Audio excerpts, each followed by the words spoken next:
Totally Football Show European edition. Today, Champions League, woohoo! Matchday 6, drama for PSG and Real in Bergamo and Salzburg. Also, in football as in geopolitics, revolution in Serie A, the new leaders, and Assad Conte beaten by Lazio. We talk... This is very good. Serie A. This is genius.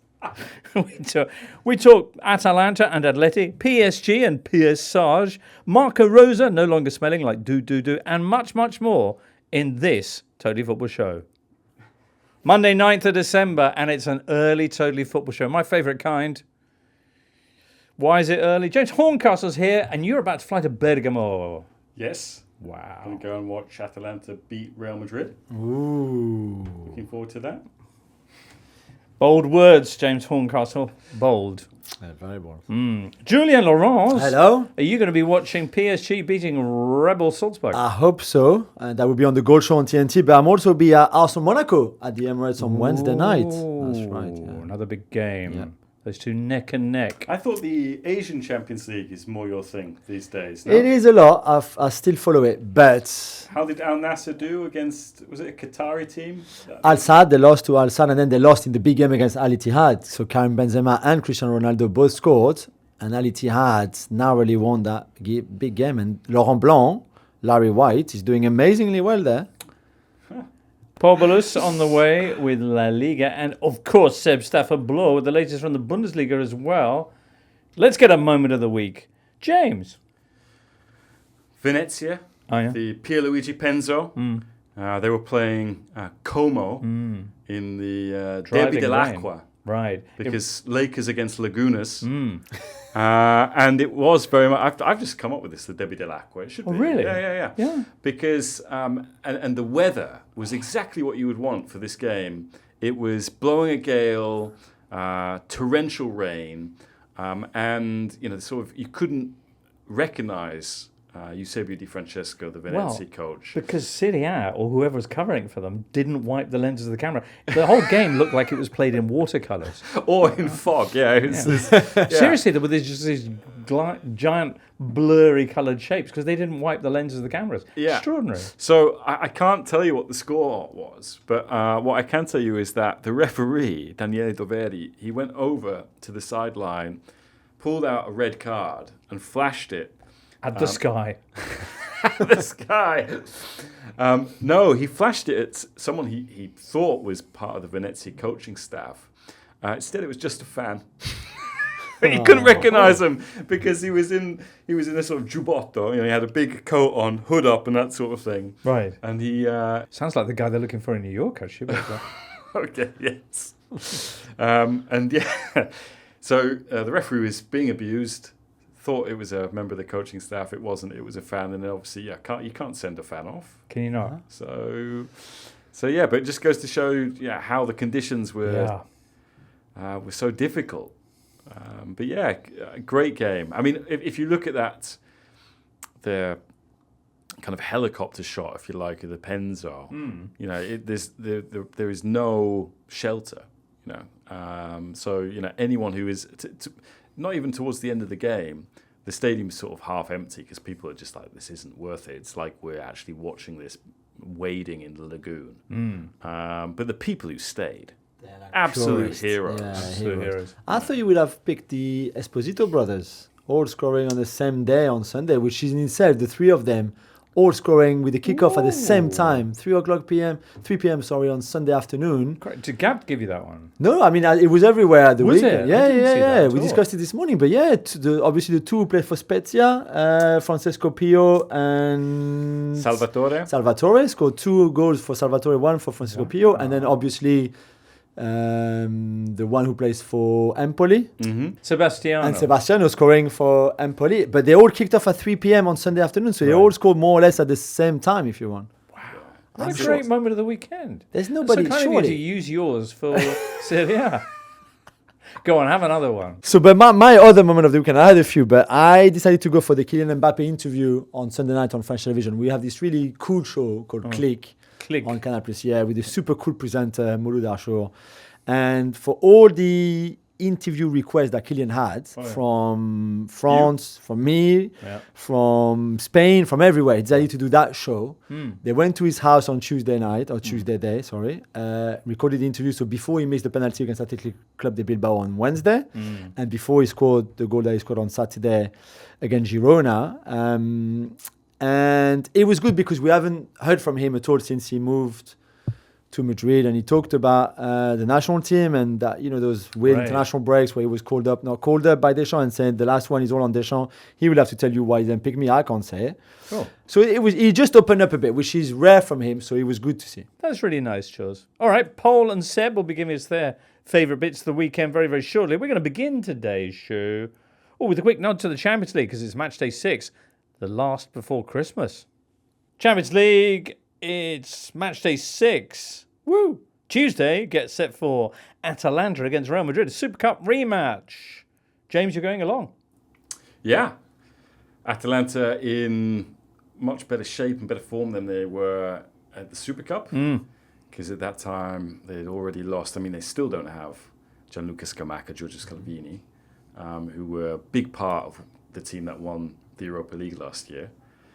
And they had players who were kind of holding out for moves elsewhere. So Tjörn Koopmeiners wanted to go to Juventus, so he wasn't in that squad. He was one of their best players last year.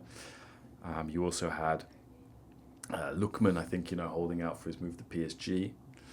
And now you have this Atalanta on their longest ever winning streak, best ever start to a season, top of the league on their own.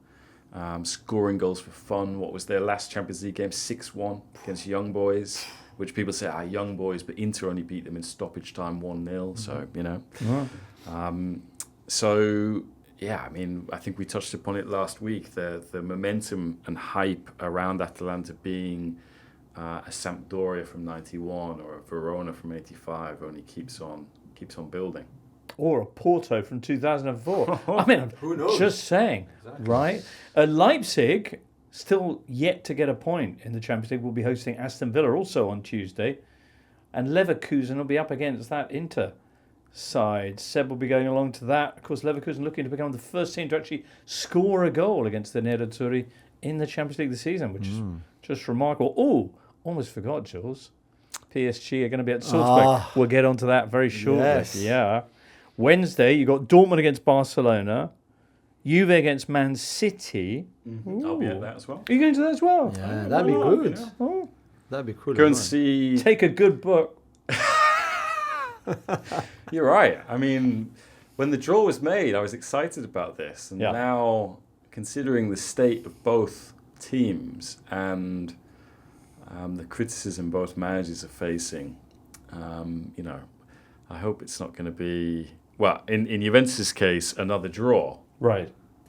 Because... I think they'd be quite happy with the draw against... Well, they would. I mean, it was very interesting and I suppose quite hubristic on the part of the reporter for DAZN at the weekend, or was it on Sky Italia? I can't remember. But they asked Thiago Motta after the 2-2 draw with Bologna, there's no better time to face Man City, is there? And Thiago was like... there's never a good time still to face Man City. And if anything, you don't want to be the team, that City all of a sudden come back to life against, because people will say, well, didn't they lose against this team, that team? And, it makes you look even worse. And, Motta at the moment, 4 consecutive draws in the league. 9 in 7 total. points off the top. Team really struggling to score goals. Unless they really need to, like when they're behind, as they were against Inter, or as they were against Leipzig, or as they were at the weekend against Bologna. Let's see. We will be very cold in Turin as well on Wednesday. Cold. Very. Very cold. It's also on Wednesday the Arsentiti derby. That's true. Arsenal against Monaco. Yeah. Long. And you're going to be going to that, Jules? Yeah, I'll be covering it for TNT. You can watch it there. A good Monaco team this season. We've said that before. They won at the weekend. They have had a few blips there and there because it's still quite a young team in a lot of positions. But it's typically the kind of team that can go to the Emirates and just play their own game. So Arsenal will have to be at their best. Monaco are good on set pieces this season. Not as good as Arsenal, nobody is, but they are still good on set pieces. Oh, yeah. So it should be an interesting matchup for both attacking and defensive corners or set pieces from both sides. And obviously, there's a lot of talent in this, young talent in this Monaco team, especially Ben Segui and Akliouche, who are already followed by a lot of English clubs, including Arsenal. So for them, and every time there's a French club coming over, it's a bit like a shop window. Yeah, exactly. We said that with Lille last season and Jonathan David, for example, when they faced Aston Villa in the Conference League. This feels a bit the same for the young Monaco players. Monaco lost last time out in the Champions League to Benfica. Yeah. Although they were down to 10 men, weren't they? That's right. Yeah, exactly. While Arsenal, against another Portuguese side, were winning 5-1. What kind of chances do you think Monaco have in North London? Not much, to be really fair. Not much. Because, again, they are still in a learning process, you feel, with Adi Uta. There is experience there, and like a Minamino, Golovin, Zakaria. Those are their good players, experienced players. Some of them have played in Europe for a long time. But overall, it's still a team that is on the way up, but not there yet, just yet. So Arsenal, especially at the Emirates, where they're pretty much outstanding a lot of the time this season, will be the favourite. But I think this is also a game where Monaco have nothing to lose, really. When they looked at the draw at the start and the fixture list, they were okay. Away at the Emirates on game week 6 of the Champions League, it's a game you don't win if you've done the job before, like they have. They're in a very strong position, even if they don't win on Wednesday night. So it's probably the best position for them to be in the sense like, let's go, let's play our game. They are very good going forward. Again, they have a lot of intensity in their game, which I think can trouble Arsenal. And they're going to go for it. And I wouldn't be surprised if they get something out of the game. But on the other hand, they also know they're not favourite by far. Okay. Those two teams, 7th and 8th, both on 10 points in the top 8 and the automatic qualifying places. Of course, after Wednesday, there'll be Thursday. And that's got some pretty exciting fixtures in it as well. In the Europa League, Rangers against Spurs. Ange Postecoglou, former Celtic manager, back at Ibrox. Oof. What did Spurs get up to this weekend? Leon. Yes, Leon. Frankfurt. Wow, we'll talk about Leon in a second or two. Up against Frankfurt, that's a huge game. Massive game. Yeah. As is, perhaps your second team, Ajax. Yes. They're hosting Lazio. Jordan Incredible Henderson, Lazio. Yeah. Wow. Ajax lost they lost at the weekend for the first they? time in 12 games, isn't it? Very much so. Whereas Lazio... What form they're in at the moment? They've just beaten Serie A leaders Napoli twice in the space of a week. Yeah, amazing. with two different teams. Two different teams, yeah. All right, well, let's talk about... Well, we'll get onto all the big stories from around Europe, both the weekend and midweek. And we're going to begin with Liga, Jules. Jules, I'm concerned about Paris Saint-Germain. Are you? So am I. Another draw in Liga the weekend. Another draw. What's going on there? Scoreless, that's probably the thing. Scoreless, with the remarkable Auxerre keeper, Lyon, making 11 saves. 11 saves. As you know, we take our players' ratings very seriously in France. Oh, yeah? Okay. You know, in L'Équipe, and we've talked about that a lot before, Le Parisien, all the newspapers. And L'Équipe gave him 10 out of 10. 10 out of 10, which is rude boy. Even 9 out of 10. Even 9 out of 10 is really rare, but 10 out of 10. And that's how good he was, to be fair. And he's 32 years old now. There was a time when he was much younger, when he was the big...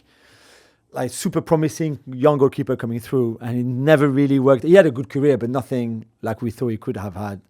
But in that game, he was just outstanding on Friday night. Really, really amazing. Saved everything.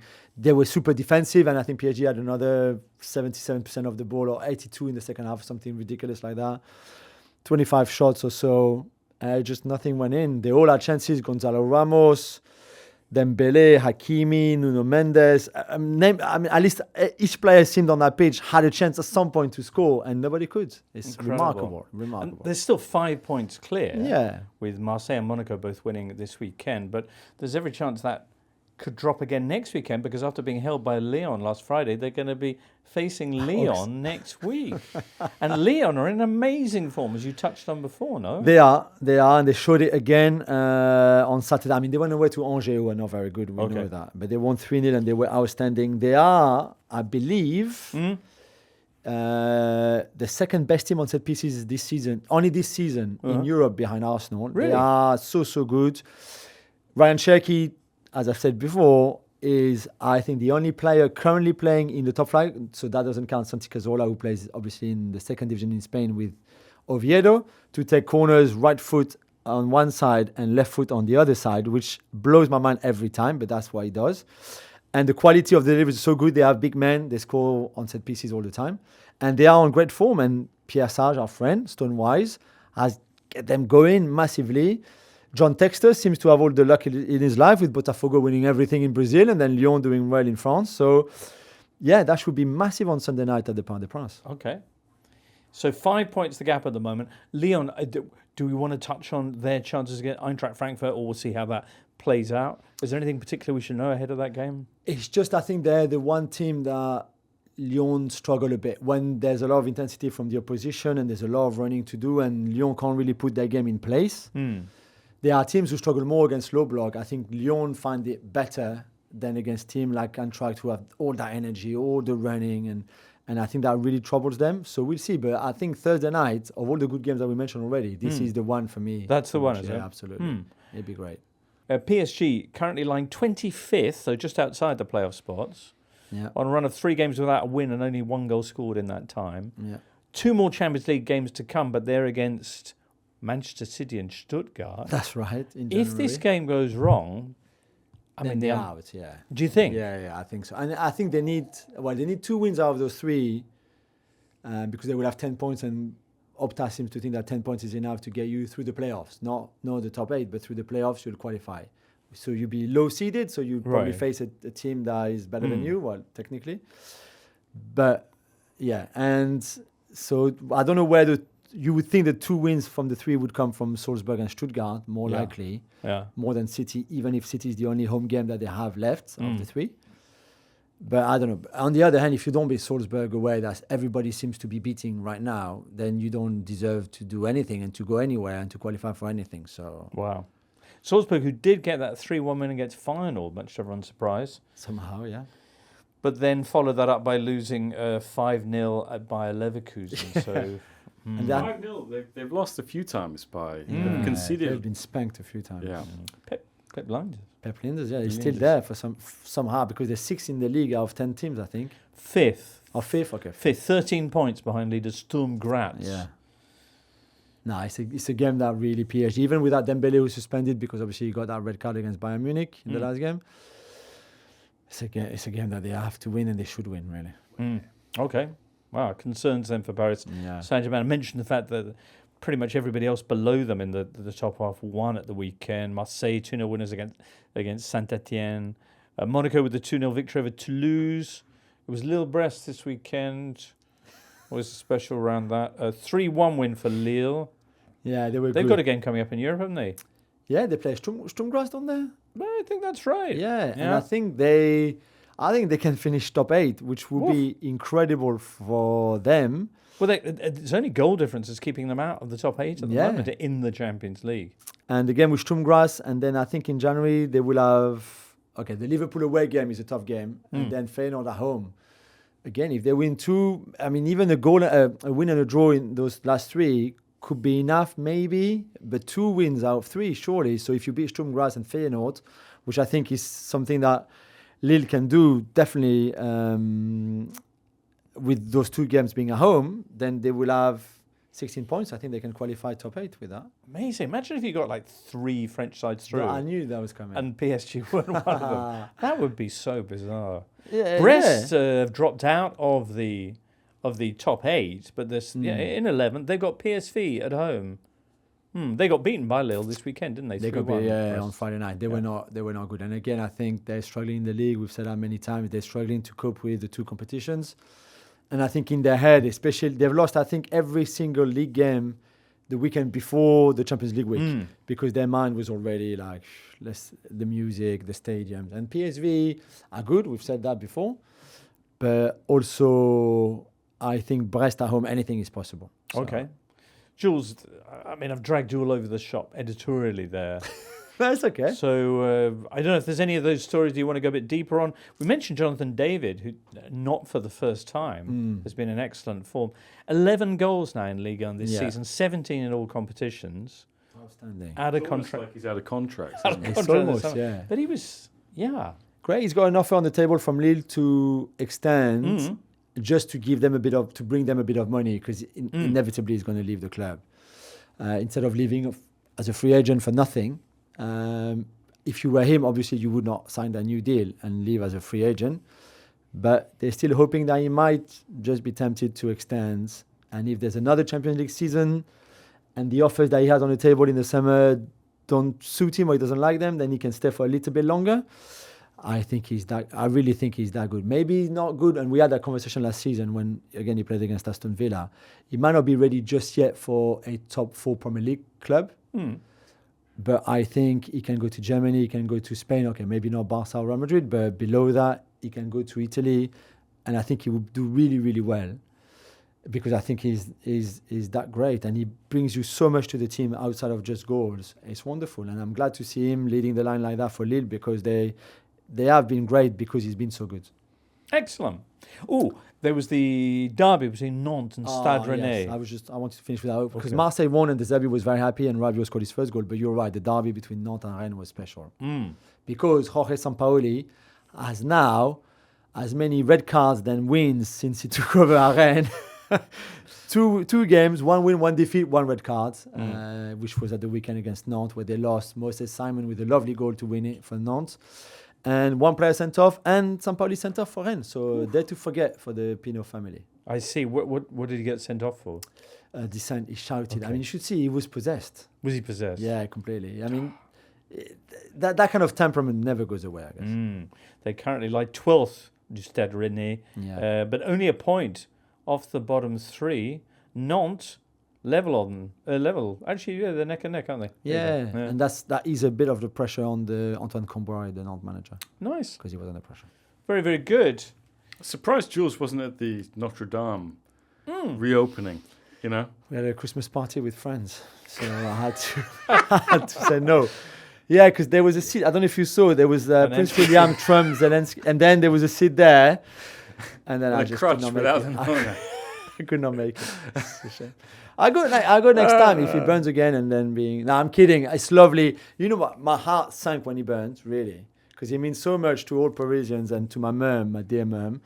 And to see it like that, almost resuscitated? No. Resuscitated. Yeah, resuscitated, okay. That's it. Resurrected. Restored. It's amazing. All the R's. Yeah. I loved it. We watched the ceremony. I think it was brilliant. They didn't get in someone to reimagine it. Yeah, I mean, too easy to bring it back just like it was before, just because everybody liked it that way. Why not reimagine it? Make it someone that no one had thought to even want to watch. It's even better now than before the fire, to be fair. So, yeah. Anyway. Okay. Serie A, where Atalanta are top, where Fiorentina won 8 games in a row, and where Napoli and Lazio have been having a bit of a week of it. Victories for Lazio in the Cup last midweek, and then on Sunday night, and as you were mentioning back at the start, 2 completely different Napoli teams they were facing. Yeah, I think both teams made 22 changes. Oh, Lazio did as well, did they? Yeah, I mean, Lazio quite radically transformed their team. But the thing is, I suppose Lazio have been used to playing in another cup competition this year. They've been very good in the Europa League. Whereas Conte, I think one of the criticisms after the game was he's very much stuck to the same 11, particularly since the end of the transfer window. So all the players know their jobs. They've been very solid because of that. But when it's come to actually bringing in players who are not part of that 11, obviously some of them are a bit rusty, don't know their jobs, and they struggled, particularly in midweek against Lazio. This was a different story. Lazio won it late on with Isaacson scoring a really nice goal. Great goal. Yeah, really nice goal. In torrid conditions. But Conte wasn't too dissatisfied afterwards. I think he wasn't too dissatisfied because he kind of was able to say, look, you are all projecting that we're title contenders. I've been telling you, yes, we won't hide from that, but we're still a work in progress. I suppose the issue for them is that at home, they've lost to Atalanta, they've now lost to Lazio. In some of the big games that they played at the Maradona, they've got less than they would have liked, or nothing. at all in those cases. Wow. But that's the great thing about this season in Serie A is that everyone expects, if not Atalanta, then Lazio and Fiorentina to regress and stop winning. But as you mentioned, Fiorentina have won 8 in a row for the first time in 1960. And this is what, Lazio's 10th game in 15 in the league? 10th win? 10th win, yeah, I think so, yeah. And they were, you have to remember as well, Lazio were unlucky against Juve to go down to 10 men very early on in that game. And even then, Juventus, the only goal was an own goal, and it was late. I think Marco Baroni, the coach there, it would be difficult to say he's coach of the year for the calendar year of 2024. You think Simone Inzaghi won the league, Gasperini won the Europa League. They've all got, pretty strong candidacies. But Baroni, in January, the Guardia di Finanza, the kind of Italian finance fraud squad, basically busted into Verona's offices and said, look, we're seizing control of the company that owns this club. They had to sell all of their best players, sign a load of randoms, and he kept them up easily. And then he's come to Lazio, where it's a Lazio team that no longer has Ciro Immobile. Luis Alberto went to play in Qatar. Felipe Anderson went to Palmeiras. Probably forgetting someone else who's really important. Selling Milinkovic-Savic, but that Milinkovic, he'd already gone. But they then signed, a bunch of either players he had at Verona or Salernitana or Nuno Tavares, who's been really good. And they've been really, really good. To the point where, there was a time with Simone Inzaghi where you could see, actually, these are really talented players. Whereas this, you're kind of looking at, you look at it, and he's really spavaldo. He's really quite cavalier. He plays with 2 strikers, Tati Castellanos and Bouladia. He's got, as we mentioned, Tavares, who's this flying fullback. And you'd expect if you go away from home and play against a Conte side in Naples, you'd maybe be a bit more conservative, a bit more prudent. And instead, in his lineup, he really showed how kind of gutsy he is, and he got his reward. Good for him. Top 5 now reads Atalanta 34 points, Napoli 32 points, and then Inter, Fiorentina and Lazio 31 points, although Inter and Fiorentina have a game in hand. What about Atalanta then on top of that list? They've got Real Madrid coming up on Tuesday, and they're coming off a 2-1 victory against the team that beat Real Madrid not long ago in the Champions League, Milan, with Charles de Ketelaere getting his revenge against his former side. Yeah, putting the air in de Ketelaere as well, with that leap for the goal. Completely towered over Theo Hernandez, which led to kind of furious protests after the game by Paulo Fonseca, who, I wouldn't say he kind of crossed the line in his comments, but he was saying how no one respects him or AC Milan. He's not afraid to say it. The referee, and particularly the VAR, he was talking about commonalities and mistakes with the Udinese game. But I think most people just saw that as a incredible leap from Charles de Ketelaere. We were talking about him on Thursday, and I think it was Rory Smith saying that he is possibly the most middle-class looking footballer in the Continental game. But I mean, equally remarkable is the fact that there are only 3 players in Europe's top 5 leagues who have registered 15 goals and 15 assists this season. Mo Salah is one, Cole Palmer's another, and Charles de Ketelaere. How many 40 games of Milan, didn't get a single goal? No, and I think, look, mitigating circumstances there. First time he'd moved out of Belgium, step up from the Jupiler League to Serie A. You had Stefano Pioli, who kind of didn't really know how to use him, started playing him off Olivier Giroud in 4-2-3-1 kind of system. I think Gasp, he's just so good at finding positions for players who are really difficult to sort of categorize. Are they a 9? Are they a 10? are they an 8? This sort of thing. If you play in Gasp system with 3-4-2-1, where you can kind of play, it kind of accommodates those in between roles. Players seem to really thrive, and like it's not just Charles. I mean, Lookman.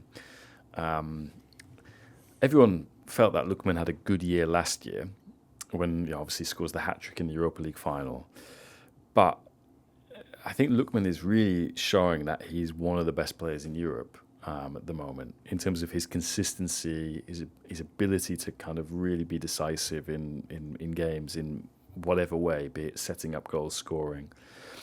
And Atalanta just have so much firepower. Be it Retegui, who's I think still capocannoniere in Serie A, even though Marcus Thuram can't stop scoring. He's 2 goals clear of Thuram. And so, I mean, Lookman should win the African Ballon d'Or. He was he the highest placed Serie A player in the Ballon d'Or list?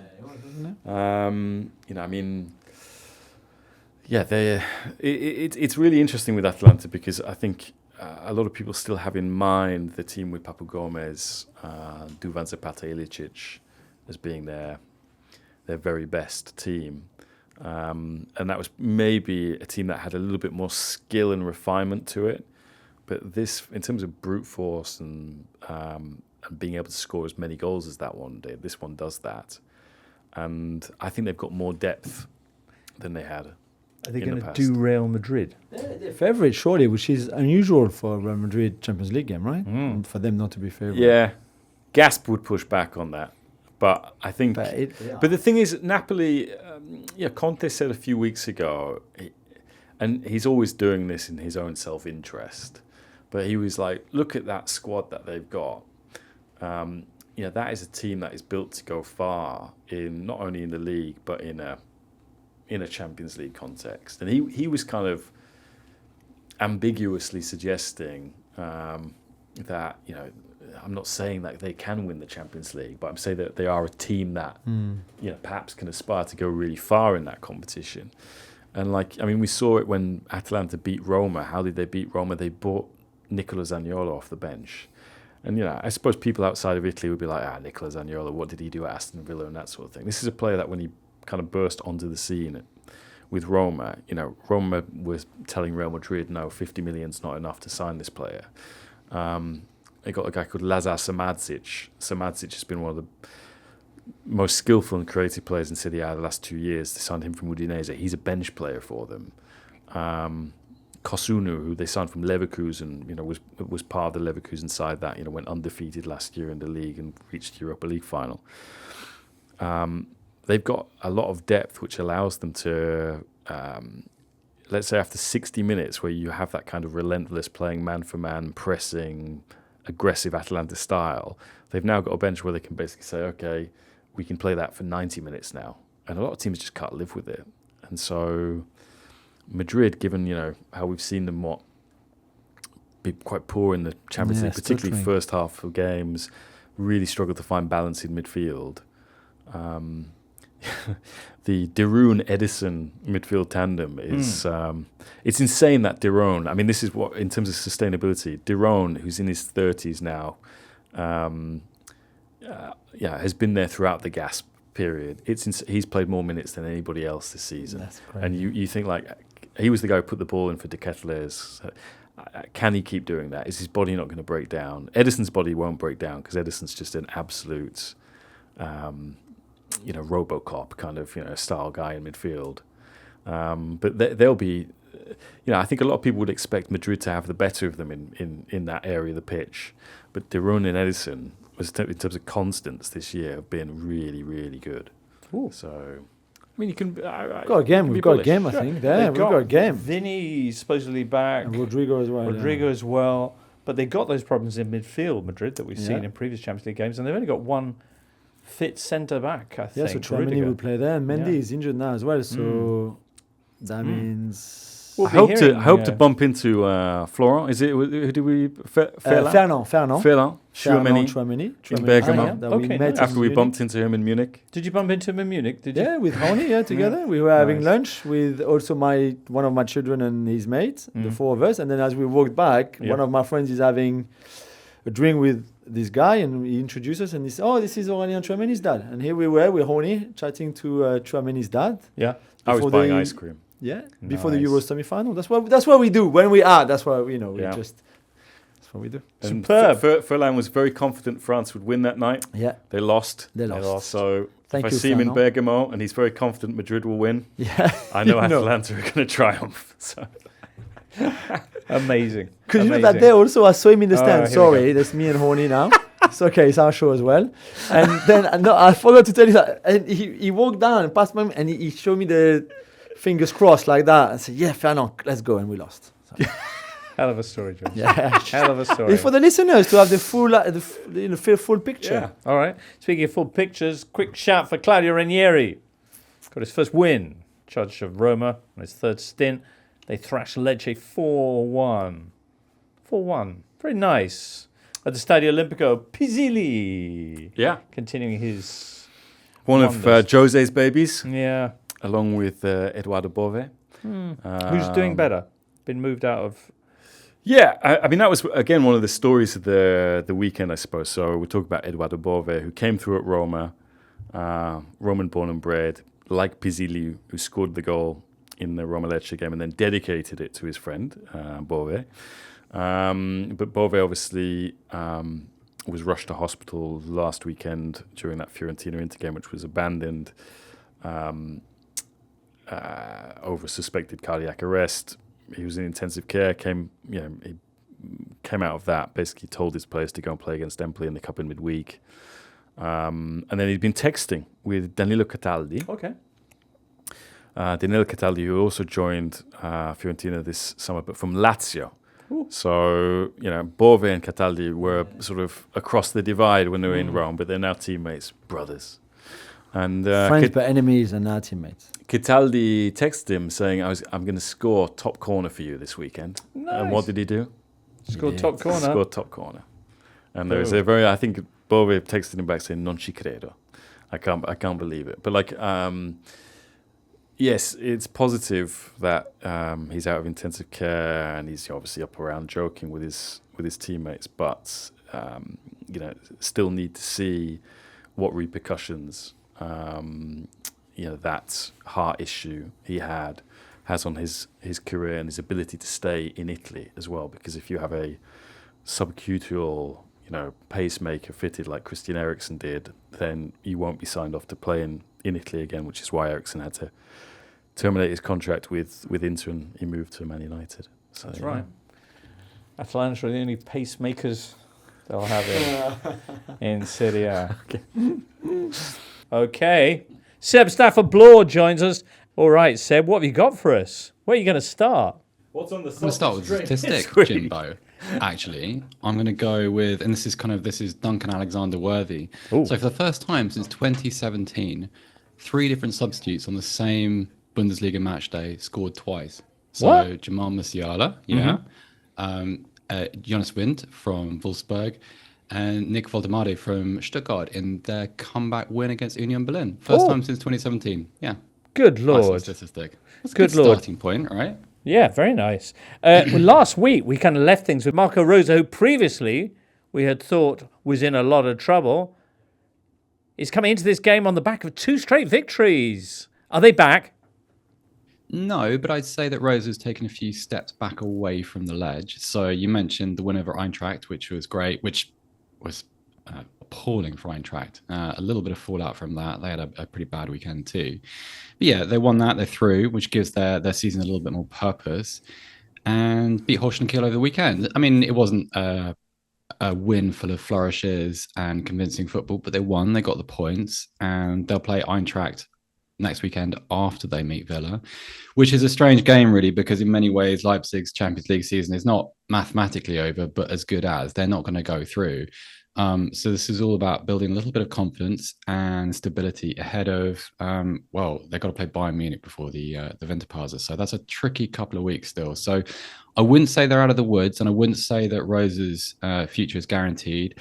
Although he's had some sort of strong endorsements from some of his players. Vili Orban, I would like to captain, has spoken out in his favour, saying we couldn't have a better coach. And we'll see. I think also we said last week the lack of an alternative, the lack of an obvious alternative is a factor here. And so upheaval for the sake of it, perhaps not a good idea. So let's see how he does. And in many ways, pressure's off against Villa, Jimbo, because no one's really expecting anything of RB in Europe now. So yeah, give it 10 days, 2 weeks. Let's see where we are, and then we probably guess the mood ahead of the winter break. I see. RB likes it, probably lining up Russell Martin of Southampton as we speak to come in and shake that club up. Bayern Munich, Vincent Kompany, of course, they are top of the table, and they've extended their lead again with Eintracht Frankfurt, now 6 points behind after Frankfurt's 2-2 draw this weekend against Augsburg. Jamal Musiala coming off the bench to sort this game out for Bayern, their game against Heidenheim. Heidenheim, who look really underpowered compared to where they were last season. And this is a useful habit that Bayern have had in domestically this season. So not the best win, 4-2.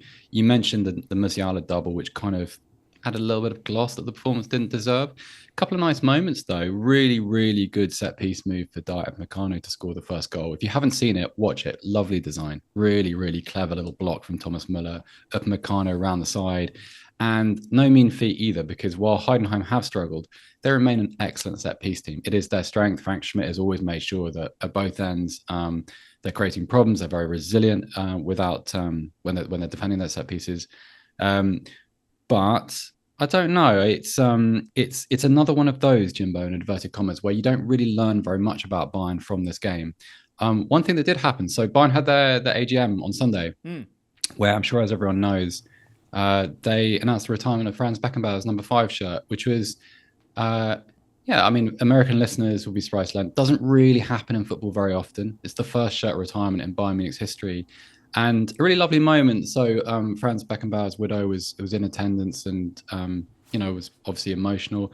Herbert Heine, when he was announcing the motion to do this, his voice cracked a few times. You can still see this, and if it's on YouTube. It's very moving, very sincere moment for the club. And long overdue, because obviously Franz Beckenbauer, I mean, it's very difficult to imagine anyone else having the effect on the dimensions of Bayern Munich as a football club, or having a more pronounced effect than Beckenbauer did. Maybe Uli Hoeneß, but obviously in a much different way. So, a big weekend for Bayern, obviously. Okay. Seb, Bayern Munich in Champions League action, of course.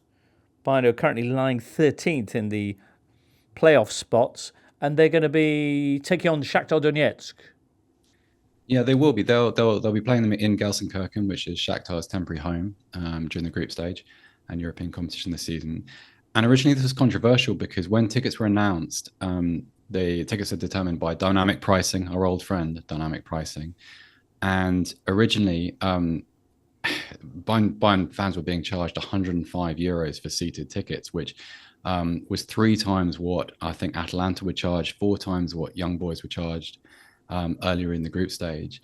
So the Ultras, Südkurve München, organised a boycott. So they put out on their website saying, listen, cancel your ticket requests because not acceptable. We don't tolerate this just because Bayern Munich is a big club doesn't necessarily mean that their supporters are should be exploited or can afford to pay those kind of prices. 35,000 ticket requests were cancelled, and ticket prices came down. So Bayern Munich fans who are going tomorrow night, I still think there's a lot of demand, but they'll only pay 45 for seated tickets, and I think it's 25 or a little bit less for standing. So big ultra victory for the club. Did the prices come down because of the dynamic pricing algorithm, or because somebody stepped in and went, oops, we made a bit of a mistake? It's a bit vague, Jimbo. I think there's been an intervention. I'm not sure that dynamic pricing is that sentient or that streetwise to do that, but a victory nonetheless, and a good moment, because that's ridiculous. €105 for an away ticket is pretty outrageous. Madness. There's another big money story relating to Bundesliga, which we'll come on to a little bit later on, but Bayern taking on Shakhtar Donetsk for Bayer Leverkusen, meanwhile, who put Bayern out of the Pokal a week ago. They've got a big cup game as they host Inter, who no one's yet managed to score against. How are Bayer looking as they come into this?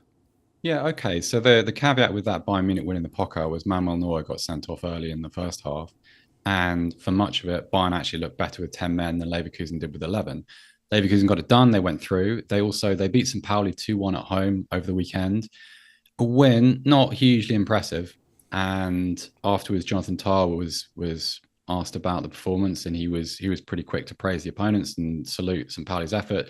And actually, St. Pauli were pretty unlucky not to get something. Leverkusen had another one of those performances where it becomes a little bit sloppy.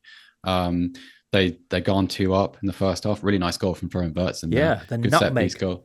Yeah, lovely bit of Wirtz skill, and it's kind of automatic now. It's what you expect from him. He's created that standard, and he lives to it every week now. It's no surprise. And then went 2-up with a set piece, but very sloppy, very passive in the second half. And but for a little bit more conviction in the final third, a little bit more composure here and there, St. Pauli might have taken a point or more. They were much better in the second half. So let's see. I mean, I think it's really, really interesting to see what Inter will do there. I think there are definitely gaps in that defense that can be exploited. The standard has dropped right off from last year, and let's see. I think Inter will win that, actually. Our Bayern's last two performances in the Champions League saw them lose 4-0 at Anfield, but then beat RB Salzburg 5-0 in a result we referenced earlier on. Of course, Jaws. Also this weekend, we had the Borussia derby between Mönchengladbach and Dortmund, 1-1. What a goal from Jamie Gittins once again. Ridiculous. It's like a trademark, though, isn't it? It's the same goal again and again. And that's really interesting because it's the outside, inside, really quick release on the shot, top corner. And I suppose what you'd say is, at this point, if you're game planning to face Jamie Gittins, that's what you'd expect, right? And in this instance, so if you watch the goal, they put two people on him. He's doubled exactly that. He's doubled, and yet his feet are so quick. His change of direction is so fast, and his backlift is so sharp that they still can't stop it, which is quite something. And yeah, I mean, it's he's in, I suppose, what Brendan Rodgers might say, a really good moment. Not sure that Dortmund are. Like, I don't think it was a particularly good performance. Again, the away form is a little bit suspect, and I thought Gladbach were pretty good for their point. Kevin Stöger equalised with a penalty after Tim Gleindienst was fouled, and 1-1 was about fair, I think. And really interesting because, like, Dortmund are in that spot at the moment. They're obviously playing Barcelona on Wednesday night, but they're playing Barcelona on Wednesday night in Dortmund, which is a completely different kettle of fish, tank of sharks, whatever you want. And you still don't know what's going to happen when Dortmund play at the moment, even at home, because they can catch fire, and some of their attacking football can be so gung-ho and so cavalier that they can be very, very difficult to defend against. And yet they're blighted by what is still a pretty low defensive standard and some trouble working the ball up the pitch. So,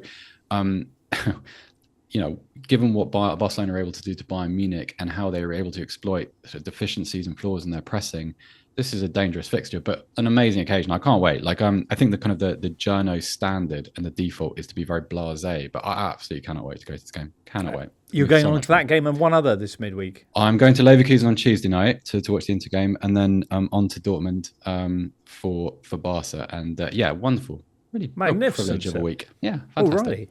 Alrighty. To finish off from the Bundesliga, tell us about the new deal and what the likely impact is for Bundesliga sides, a new TV deal. Yeah, so this will start in 2025 and run for 4 seasons. And I suppose the headline here is that it's a 2% uptick on the previous deal. So I think it's an extra 80 million. 2%? Yeah, 2%. What did I say? No, that's right. Yeah, I'm just repeating what you said, because I'd read headlines about big new TV deal for the Bundesliga, makes them the second richest TV market, but it's only a 2% increase? Yeah, but it needs some context, Jimbo, because previously the last TV deal, the one that they're signing, they're working on currently, that represented a downturn on the previous record-setting contract that they had in the period before that. So we're going back. I think the record-setting contract was signed between 2017 and 2021. I think that was the highest point the Bundesliga TV contract ever reached. And the context is everywhere else chaos. And I think the way that certainly the DFL look at it is the first TV deal to arrest that decline and sort of push the nose upwards. Whereas if you look at obviously what's happened in France, for instance, and some of the issues that have been had in Serie A in Italy, even the Premier League contract dipped in the aftermath of the pandemic, of course, then this is good news. And I think also this was the first sort of tender process for the new twin CEOs of the DFL. So that's a little bit of a feather in their cap, or that's how it's being presented. So it's stability. I don't think it's going to change anything. I don't think it's going to, change the kind of the financial muscle of any of the Bundesliga clubs, partly because it's not an even split. So if you're Bayern Munich, you're still earning a lot. If you're Bochum, you're still not. So I don't think all of a sudden we're going to see a kind of a migration of Manchester City players to the Ruhr Valley, for instance. But it's still good news in relation to the rest of Europe. All right, then. Seb, thank you so much for that. Pol Ballús awaits, listener. See you after this. Hey, Pol Ballús joins us now. Hello. Paul, let's talk, though, anyway, about what was on top of the La Liga table. Barcelona rediscovered their form last midweek, putting 5 goals past. Who did they put 5 goals past? Mallorca. But then they get held by Real Betis this weekend, and Real Madrid come right back at them with a 3-0 win against Girona. Yeah. I don't think that Barca have been able just to put away all the problems that they had. I think that the performance that they put on the weekend against Real Betis has raised some concerns in the city, because there's a bit of the sense that Barca has a footballing problem, that it's not just about bad form or something like this. It's a bit that the teams have taken the measure of Flick's system. And now it's time for Barcelona just to fix that. But it's been a lot of weeks now that Flick has been saying that he knows that the team is not playing well. But there's not really like a permanent fix in there. So that's a bit the concern that Barca has at the minute. And meanwhile, Real Madrid, with all the struggles that we've mentioned this season, I also don't think that they are a stable team at this point of the year. But at the same time, they have it in their hands just to be on top of La Liga. If they win the game in hand that they have against Valencia, because at the minute they are 1 point below Barcelona, if I'm not wrong. 2 points. 2 points. Sorry. Yeah. That's a bit the situation. None of the big giants in Spain are doing fantastically well. Except for Atletico Madrid, because if you do want a stable side, how about the team that has just put together a record-equaling run of consecutive victories, who at the weekend were involved in, game of the weekend in La Liga, that extraordinary 4-3 in Seville. That's it. That's where I wanted to end up, because Atletico de Madrid seems to have clicked, seem to have found this sort of momentum. And I think that in a season where Real Madrid is showing signs of instability and where Barcelona are starting to struggle, Atletico Madrid might have a chance. They have a game in hand as well, and if they win it, they will tie at points with Barcelona. It looks for them that they have been able just to find a better fit to their roles in the new signings. Julian Alvarez, despite he didn't have a great game against Sevilla on the weekend, he's much better. Antoine Griezmann is in the best form of the season so far. He was outstanding last night against Sevilla. They might be the dark horse. I know that we've said in this podcast that we didn't rely a lot on Atletico de Madrid, especially in Champions League nights when they played away from home. But I think that with the signs that we saw in the past few weeks, Atletico de Madrid might be a dark horse in this La Liga title race. Colin Miller pointing out that they have now scored 14 goals this season after the 89th minute, which, as he says, seems absurdly high. 14 goals in the 89th minute or later.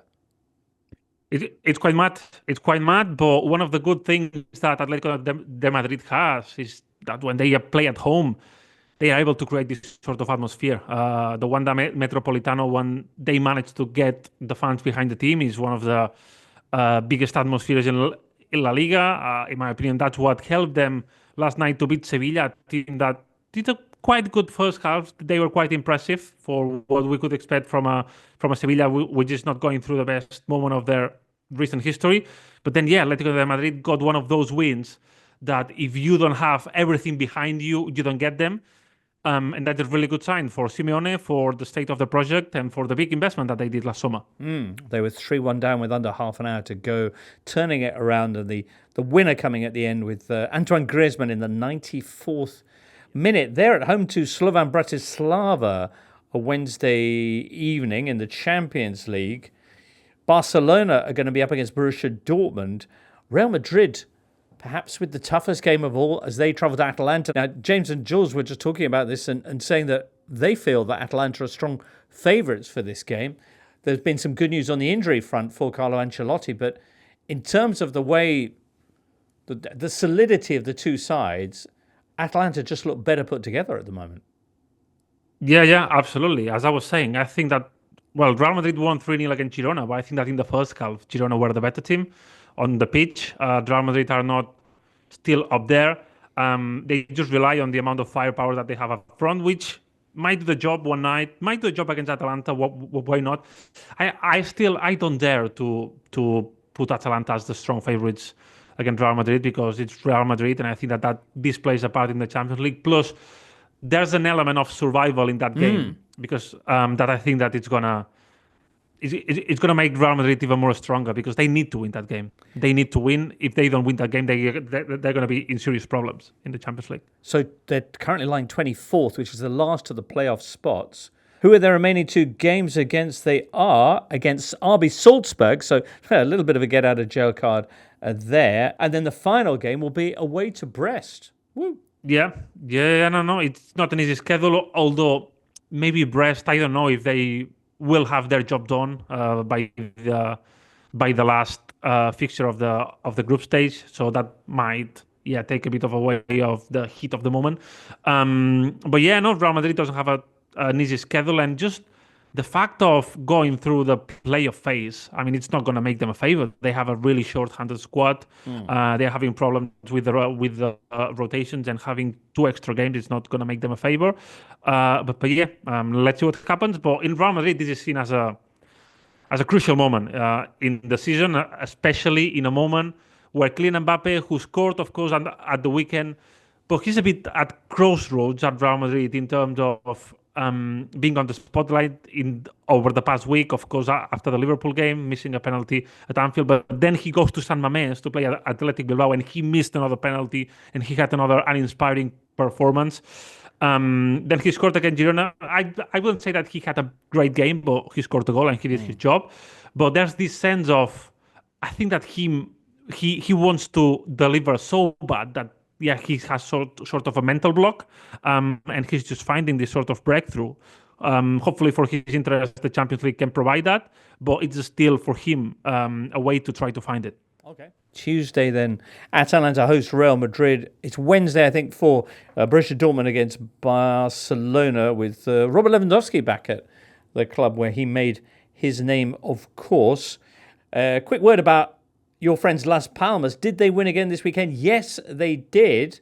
And I noticed they are now as many points above the relegation places as they are from the European positions. Incredible. They are. The run that Las Palmas are under the new manager is unbelievable. They've been able just to bring back to life footballers that look past their best. Sandro Ramirez, who I highlighted after the Barcelona game, he scored 2 goals. Basically the 2 goals that gave Las Palmas the win.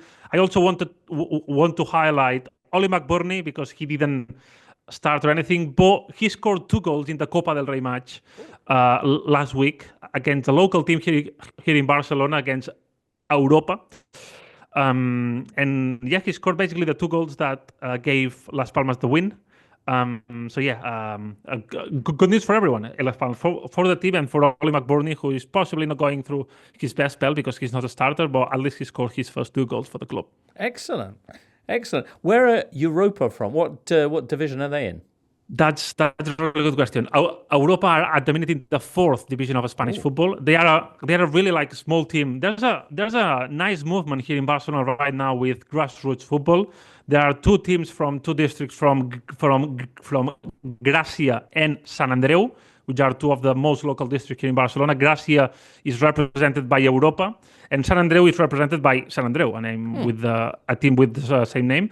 There is a huge derby between them. They played a couple of weeks ago. The games are really heated. And I think that Barcelona, local football is going through one of the best moments in his recent history because of the following, because of the moment that the fan bases are. The games are something really nice to experience, and both teams are Actually, San Andreu, I think that they are in promotion places to the third tier, and Europa are quite close as well.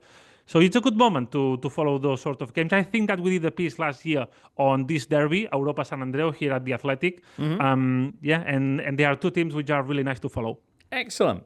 All right, Paul, anything else we should know about La Liga? I think that we are fine. We are fine. Excellent. Well, we look forward to catching up with you soon for more exciting tales from Spain. See you. Have a good one. You too, Paul.